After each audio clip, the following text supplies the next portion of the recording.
गांधारी का पहला पति कौन था, क्यों था और क्यों गांधारी की 2 बार शादी हुई? गांधारी के परिवार की मृत्यु कैसे हुई? महाभारत के विशाल कैनवास में अनेकों चरित्रों की तरह गांधारी भी एक रहस्यमयी और शक्तिशाली चरित्र थी।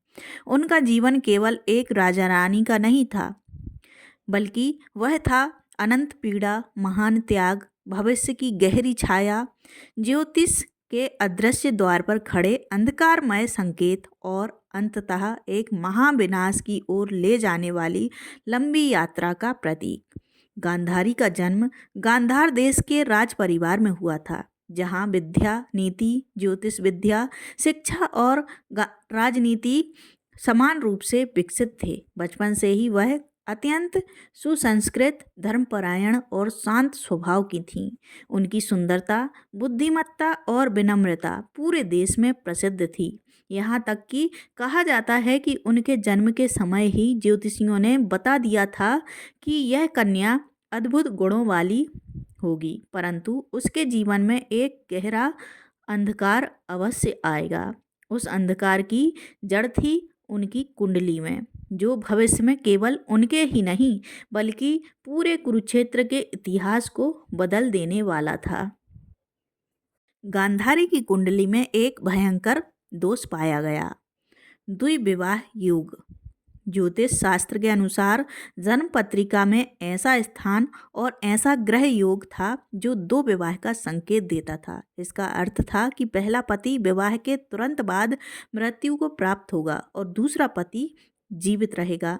यह भविष्यवाणी सामान्य परिवार के लिए जितनी भयावह थी, राज परिवार के लिए उससे भी अधिक, क्योंकि राजनीति में किसी राजकन्या के पहले पति की मृत्यु का अर्थ था कि उसका भविष्य संदिग्ध हो सकता है और दूसरा राजघराना उससे विवाह करना चाहेगा या नहीं, यह अनिश्चित था।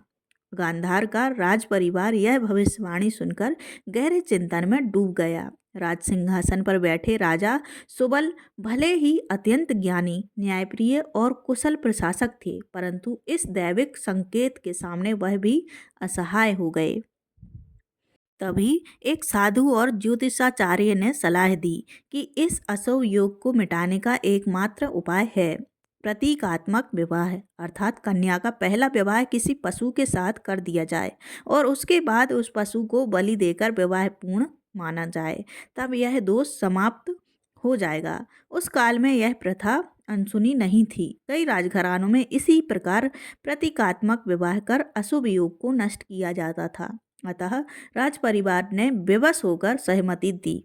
राजकुमारी गांधारी का पहला प्रतीकात्मक विवाह एक बकरे के साथ संपन्न हुआ। मंत्रोच्चार, अग्नि साक्षी, शास्त्रीय विधि और रीति रिवाजों के साथ यह विवाह किया गया। इसके बाद उस बकरे की बलि दी गई। राज परिवार ने राहत की सांस ली कि अब कुंडली का दोष समाप्त हो गया है और गांधारी भविष्य में निश्चिंत होकर विवाह कर सकेंगी।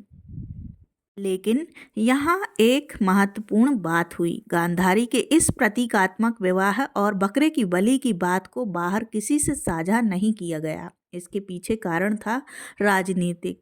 यदि यह बात बाहर फैल जाती तो कोई अन्य शक्तिशाली राज्य का राजकुमार शायद गांधारी से विवाह करना नहीं चाहता।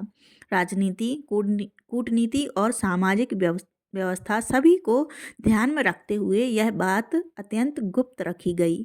स्वयं गांधारी जानती थी कि यदि यह बात उजागर हुई तो उनका भविष्य खतरे में पड़ सकता है, इसलिए उन्होंने भी इस बात को मन में दबाए रखा। समय बीतता गया और गांधारी युवावस्था में प्रवेश कर गईं। उनकी बुद्धिशालीनता, सौंदर्य, शांत आचरण और धर्मपरायण ने उन्हें सभी की प्रिय बना दिया। तभी कुरु साम्राज्य से गांधारी के लिए विवाह का प्रस्ताव आया। प्रस्ताव था हस्तिनापुर के नेत्रहीन राजकुमार धृतराष्ट्र के लिए। धृतराष्ट्र जन्म से अंधे थे, परंतु वह अत्यंत बलवान, आत्मसम्मानी और कुरुवंश के योग्य उत्तराधिकारी थे। राजनीतिक दृष्टि से भी गांधारी और धृतराष्ट्र का विवाह दोनों राज्यों को एक दूसरे का घनिष्ठ मित्र बना सकता था। राजा सुबल ने भी राजनीतिक परिस्थिति समझकर प्रस्ताव स्वीकार कर लिया। विवाह का दिन आया महाआयोजन हुआ। उत्सव, नृत्य, उत्साह, अलंकरण सब कुछ भव्य था, लेकिन गांधारी के भीतर एक गहरा भय छिपा हुआ था। यदि कभी धृतराष्ट्र को उसके उस प्रतीकात्मक विवाह के बारे में पता चल गया तो क्या वे स्वीकार कर पाएंगे? एक राजकुमार के स्वभाव को देखते हुए उनकी प्रतिक्रिया कैसी होगी? परंतु समय किसी के भय की प्रतीक्षा नहीं करता। गांधारी को हस्तिनापुर पहुंचना ही था। धृतराष्ट्र ने पहली ही मुलाकात में गांधारी की महानता को महसूस किया। उनका विनम्र स्वभाव, उनकी बुद्धि, उनकी पवित्रता सबने धृतराष्ट्र को प्रभावित किया। नेत्रहीन होते हुए भी धृतराष्ट्र मनुष्यों के स्वभाव, उनके स्वर, उनके व्यवहार, उनके स्पर्श सबको गहराई से समझने की क्षमता रखते थे। उन्होंने गांधारी को तुरंत ही अपने जीवन का अभिन्न अंग बना लिया। गांधारी ने भी पतिव्रता धर्म निभाते हुए अपना संपूर्ण जीवन धृतराष्ट्र को समर्पित कर दिया। यहाँ तक कि उसने अपनी आंखों को पट्टी से ढक लिया ताकि उसके अंधे पति के कष्ट में वह भी सहभागी बने। यह त्याग इतिहास में अद्वितीय है। लेकिन जब धृतराष्ट्र को यह ज्ञात हुआ कि गांधारी की कुंडली में द्विविवाह योग था और इसलिए उसका पहले एक बकरे के साथ प्रतीकात्मक विवाह कराया गया था, तो उनका क्रोध ज्वालामुखी की तरह फूट पड़ा। उन्हें लगा उन्हें धोखा दिया गया है। एक राजकुमार होने के नाते उनका अहंकार गहरी चोट से भर उठा। वह यह स्वीकार नहीं कर पाए कि इतनी महत्वपूर्ण जानकारी उनसे छिपाई गई। विवाह से पहले भी यह बात गुप्त रखी गई। धृतराष्ट्र के भीतर दबा हुआ क्रोध एक भयानक रूप लेकर बाहर आया। उन्होंने निर्णय लिया कि वह गांधार के राजपरिवार को दंडित करेंगे। उन्होंने आदेश दिया कि गांधार, नरेश, सुबल और उनके सभी पुत्रों को कारागार में डाल दिया जाए। सैनिकों ने आदेश का पालन किया। सुबल और उनके पुत्रों सहित राजपरिवार के कई सदस्यों को अंधेरे कारागार में डाल दिया गया। वहां उन्हें अत्यंत कम भोजन दिया जाता था, इतना कम कि धीरे धीरे वे मृत्यु की ओर बढ़ते जाते। भूख, अपमान, अंधकार, इन सबके बीच गांधार का राजपरिवार तड़पने लगा। सुबल के पुत्र एक एक करके भूख और कष्ट से मरने लगे। एक पिता के लिए अपने पुत्रों की ऐसी मृत्यु सबसे बड़ा दर्द होता है। सुबल स्वयं असहाय थे, लेकिन एक राजमाता पिता होने के नाते उनके हृदय में प्रतिशोध की ज्वाला भी धीरे धीरे प्रज्वलित हो रही थी। सुबल ने निर्णय लिया कि उसका सबसे छोटा पुत्र शकुनी ही इस प्रतिशोध को पूरा करेगा। शकुनी अत्यंत बुद्धिमान, धूर्त, दूरदर्शी और चतुर था। कारागार में जो थोड़ा बहुत भोजन दिया जाता, सभी भाई मिलकर उसे शकुनी को खिलाते ताकि वही जीवित रहे और भविष्य में धृतराष्ट्र द्वारा किए गए अत्याचारों का बदला ले सके। दिन बीतते रहे। भूख, मृत्यु, पीड़ा और प्रतिशोध का संगम कारागार में बढ़ता गया। अंत में जब सुबल मृत्यु के समीप पहुंचे तो उन्होंने धृतराष्ट्र से विनती की कि शकुनी को मुक्त कर दिया जाए। वह जानते थे कि शकुनी जीवित रहेगा तो एक दिन कुरुवंश का विनाश करके अपने परिवार का प्रतिशोध अवश्य लेगा। सुबल ने मरने से पहले शकुनी को आदेश दिया कि वह उसकी अस्थियों से पासे बनाए। वे पासे होंगे कौरवों के विनाश का साधन। शकुनी ने प्रतिज्ञा ले ली। इसके बाद शकुनी हस्तिनापुर आया।